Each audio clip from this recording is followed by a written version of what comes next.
on, fam? Hi. Welcome to Dream Free with V. and Pastor C. What's going on, y'all? So we are out and about. Uh, Finally, we do not have on masks. Doesn't mean that it's over. Right. We're just kind of stopping by and smelling the roses, getting ready to do a little bit of shopping. And we just wanted to stop by and check in, say hello, what's up. We talked in the last video about cocooning while in quarantine. And so, yeah, moving is awesome. Not. Said no one ever. Said no one ever. So we're in the middle of downsizing. Yeah. Um, From a 3-bedroom, I think it's 1,650 square foot house. Not huge, but more house than we need. yeah, definitely. And so initially when we moved in, we thought we would be there long term. And so moving from state to state, we went ahead and got rid of some things. Yeah. And then once we moved to the state that we're in now, we bought things new. So it's definitely bittersweet how we were able to obtain those things. But now, because they're not very old, and wanting to downsize and maybe give away or sell, we know that we're not going to get the True value. of things. And so we've been going back and forth about what we're going to put in storage and what we're going to keep and what we're going to donate. And so we currently have no furniture. We've room sold furniture. our furniture. We've sold our furniture.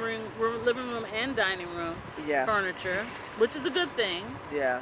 And so we just have a bunch of things that we're just kind of wondering what we should do with. Eventually we're probably going to put it in the storage, but yeah, it's just been a battle, and just having the discipline to get rid of some things, and things that we've had for a long time, things that we've obtained together, that have sentimental value. But that's part of the process. Yeah, definitely. That's part of cocooning. That's part of doing what we have to do to dream free, doing what we have to do to do a different freedom, to live differently. And that sometimes that process means letting some things go. So it's definitely been interesting. Speaking of cocooning, and speaking of process, and speaking of just dream free, check this one out over here, Miss Twisted Sister. Check out this beautiful queen right here. So none of you knew me when I had dreadlocks. I cut my dreadlocks off 2 years ago. I have been growing my dreads for 9 years, almost 10.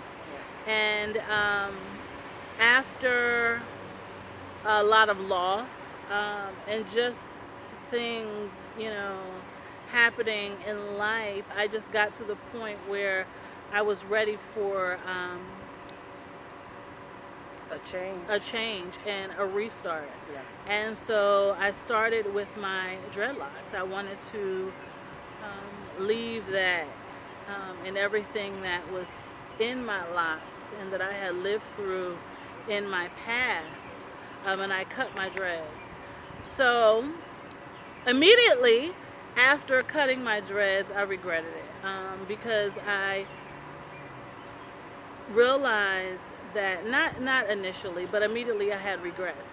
So over time, I realized that my dreadlocks were a part of me and a part of what the whole thing of growing the journey. That my dreads were a journey, and it in my locks held a lot of love, new experiences, pain, and just my life. And so I decided to have my dreadlocks reattached to my natural hair that you saw in my last video.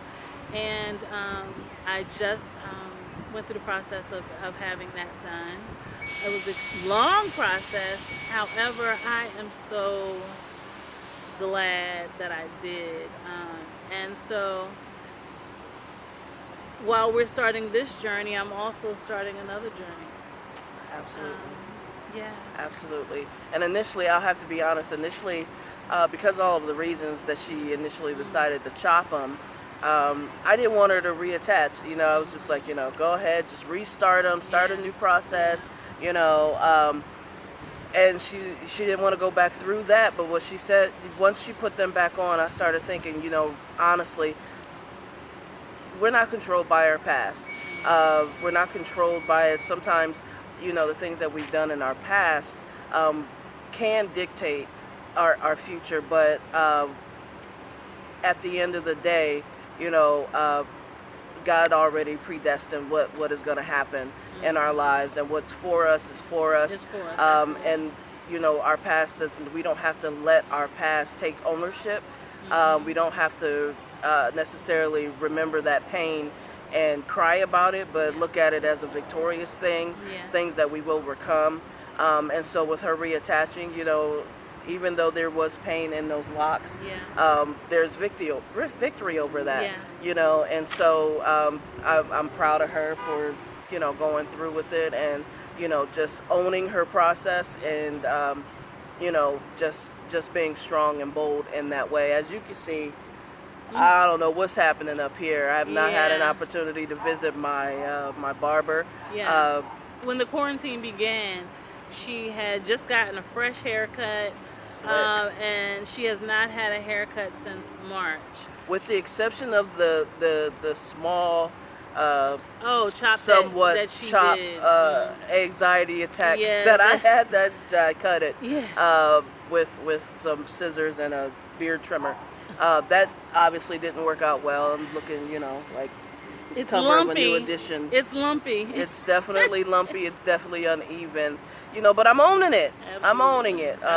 And so I may very well go through the dread process myself at the top. But we'll see what happens. But at any rate, we just wanted to reach out. We wanted to say hey, kind of update you on what was going on with us. We're definitely getting closer to the big date where we will be on the road and traveling. And have we shared that? The date? We don't have to in this video, but nope, we have not. But it's coming. It's soon come. It's soon come. So yeah, that's happening pretty soon. So we're just going through downsizing, packing up, and I don't want to do it again. Yeah, we definitely don't want to do it again, but it is what it is. Life happens, and all is well. All is well. All is well. So anyway, we will see you soon. Send positive vibes our way. We'll be doing the same for you all. We appreciate the time that you took out to just listen to us. Hey, don't forget, like, share, subscribe. Yes, please. And we'll see you soon, fam. See you soon. Take care.